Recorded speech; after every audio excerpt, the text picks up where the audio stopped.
छोटी सी चिंगारी माओवाद की उठी थी, उस वक्त अगर कांग्रेस सरकार चाहती तो इसको उसी वक्त दबा सकती थी, लेकिन उन्होंने क्या किया, उल्टा उन्होंने आदिवासी लोगों को जो है वो सौतेला ट्रीटमेंट दिया। उनके बीच में जो एक वैचारिक दूरियां थी उनको कभी भी उन्होंने खत्म नहीं किया।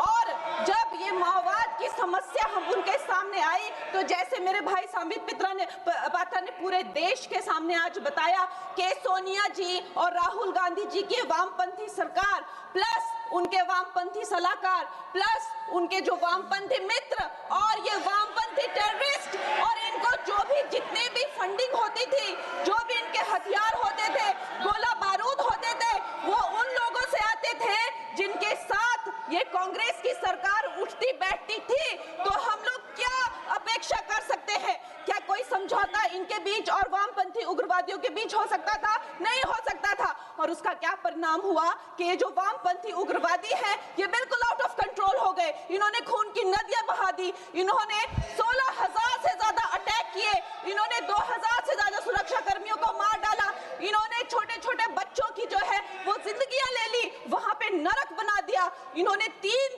पीढ़ियां ये जो है नक्सलवाद की जो आग में है जो इन्होंने झोंक दी।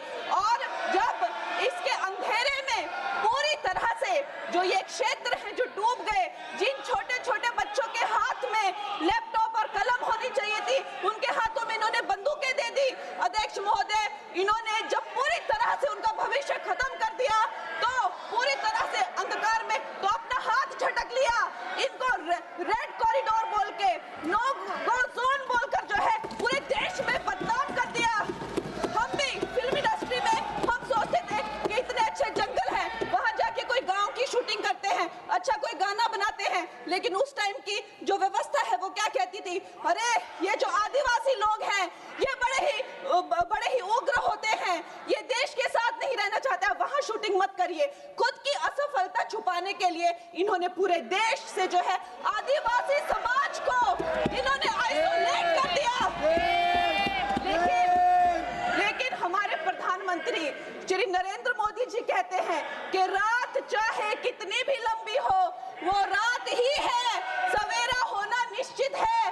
और 2014 में जब प्रधानमंत्री जी की सरकार आई और आज हम देखते हैं कि उन्होंने एक आदिवासी महिला को जो है वो राष्ट्रपति बनाया, उन्होंने हमारे सुरक्षा बलों को जो है वो सशक्त किया और उनको सशक्त करने के बाद उन्होंने वो रेड कॉरिडोर, वो भयानक नो गो जोन को जो है वापस लिया, वहां पे संविधान स्थापित किया। अध्यक्ष महोदय, मैं एक नई सांसद हूँ, मुझे 2 मिनट दीजिए। और खैर प्रधानमंत्री जी ने क्या विकास किया वहां पर, चाहे वो घर बनवाए हो, चाहे वो नल लगवाए हो, चाहे वो 70 लाख महिलाओं को 1,000 की मदद की हो, 21 किस्तों में 13,000 करोड़ दिए हो, या वहां पर जो है जितने भी काम किए हो वो मैं अगर शुरू कर दूं तो आज दिन से रात और रात से फिर दिन हो जाए तो उसमें मैं नहीं जाऊंगी। लेकिन मैं ये जरूर कहूंगी कि जो वहां पे डिजिटल पेमेंट्स हुई है उनका मैं बहुत ही ज्यादा सराहना करती हूँ। उससे जो नक्सलियों का जो वित्तीय नेटवर्क है वो टूटा है, जो वो वसूली का काम करते हैं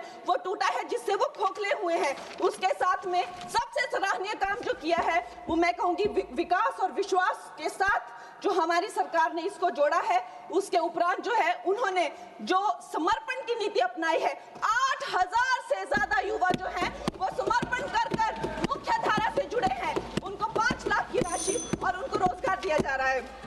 महोदय जी, मेरे पास कहने के लिए तो बहुत है लेकिन मुझे बहुत ही कम समय मिल रहा है। सदन के पास समय नहीं है। इस तरह की नीति हमने दोगो में भी अपनाई है और वहाँ भी बोडो में, आसाम में भी 10,000 से ज्यादा लोगों ने समर्पण किया है।